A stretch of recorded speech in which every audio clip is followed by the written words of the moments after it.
খোকা ঘুমালো পাড়া জোড়ালো বর্গি এলো দেশে। এই ছড়াটি তো আমরা ছেলেবেলা থেকেই শুনে আসছি। কোনো কি মনে হয়েছে এই বর্গি আসলে কারা? তবে চলুন একটু টাইম মেশিনে চড়ে ২৫০ বছর পিছনে চলে যাওয়া যাক।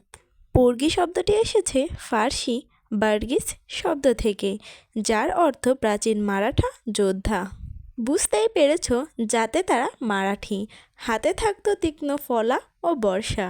মারাঠাদের আসল নিবাস ভারতের মহারাষ্ট্র শহর হলেও দক্ষিণ পশ্চিম ভারত জুড়েই কিন্তু তারা ছড়িয়ে ছিল। আলীবর্দী খাঁ যখন বাংলার সিংহাসনে, সে সময় দিল্লিতে ছিল মোগলরা। নবাব আলীবর্দী খাঁ যখন বাংলার সিংহাসনে, সে সময় দিল্লিতে ছিল মোগলরা। সে সময় এই মারাঠাদের যোদ্ধা হিসাবে বেশ নামডাক ছিল। পানিপথের তৃতীয় যুদ্ধে মোগলদের সঙ্গে মারাঠাদের ভয়ঙ্কর যুদ্ধ হয়েছিল। এখান থেকেই এই মারাঠাদের কিছু পথচ্যুত সেনারাই একসময় পরিচিত হয় বর্গি নামে। ভারত জুড়ে শুরু করে তাদের তাণ্ডব লীলা। মনে প্রশ্ন আসতেই পারে, সুদূর মারাঠার পথচ্যুত সৈনিকরা কিভাবে আমাদের বাংলায় প্রবেশ করলো? মারাঠার সেই পথচ্যুত সৈন্যরা ভারত জুড়ে ছড়িয়ে পড়তে থাকলো। তাদেরই কিছু অংশ এসে পড়ে আমাদের বাংলায়, এসেই শুরু করে তাদের তাণ্ডব লীলা। নিরীহ মানুষকে মারধর, গ্রামের পর গ্রাম জ্বালিয়ে দেয়া, লুটপাট, খুন ছিল তাদের নিত্য কর্মকাণ্ড। তখনকার মানুষ বর্গির কথা শুনলে ভয়ে তটস্থ হয়ে পড়ত। এরা কেবল গ্রামের নিরীহ মানুষ নয়, এমনকি তৎকালীন সময়ের নবাব আলীবর্দী খাঁকেও চিন্তায় ফেলে দিয়েছিল। কি ইতিহাসের গন্ধ পাচ্ছেন তো? চলুন তবে শুনে আসা যাক।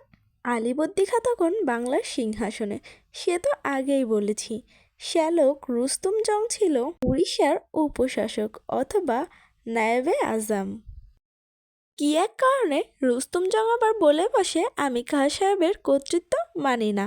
তখনকার দিনে যেটা হয় আর কি, শুরু হয় বিদ্রোহ আর যুদ্ধ।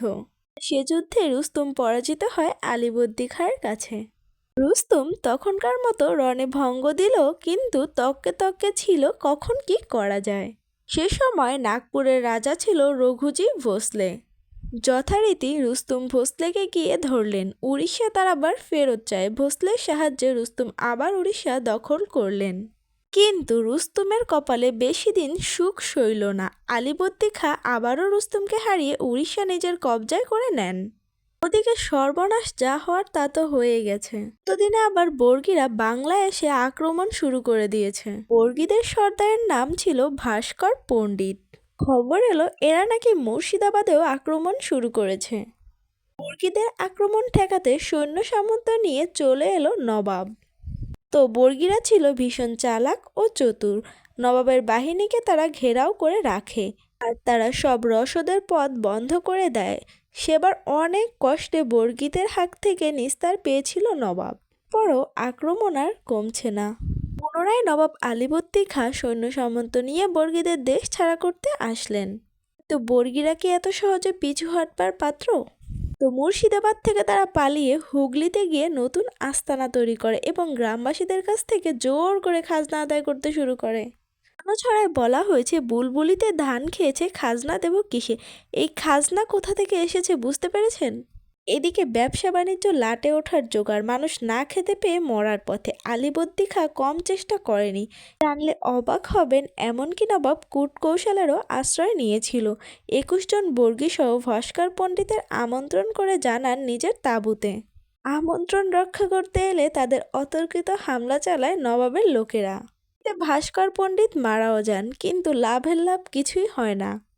পরে রঘুজিং ভোসলে নিজেই বাংলা আক্রমণ করলেন। দুর্বিষহ বর্গীরাও কিছু সময়ের জন্য পিছু হাঁটলেও বাংলা ছাড়লেন না। ঘুরতে ঘুরতে চালালেন তাদের দস্যুবৃত্তি। সাল ১৭৪২ থেকে ১৭৫১। ১০ বছর বর্গীদের উৎপাতে মানুষ ছিল তটস্থ, কিন্তু তারা বিদায় নিল কিভাবে? তাদের দূর করতে কি এমন ত্যাগ স্বীকার করতে হয়েছিল? সাল ১৭৫১। নবাব আলীবর্দী খাঁ সিদ্ধান্ত নেন উড়িষ্যা বর্গীদের হাতে ছেড়ে দিবেন। বাংলা থেকে এই বর্গী নামক অভিশাপ দূর হবে। যেই কথা সেই কাজ, এভাবে দূর হলো বর্গীরা।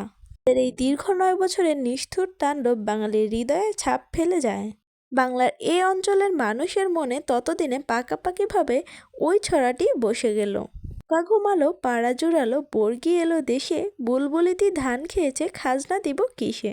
ভিডিওটি ভালো লাগলে লাইক দিয়ে চ্যানেলটি সাবস্ক্রাইব করুন এবং কমেন্টে আপনার মতামত জানান।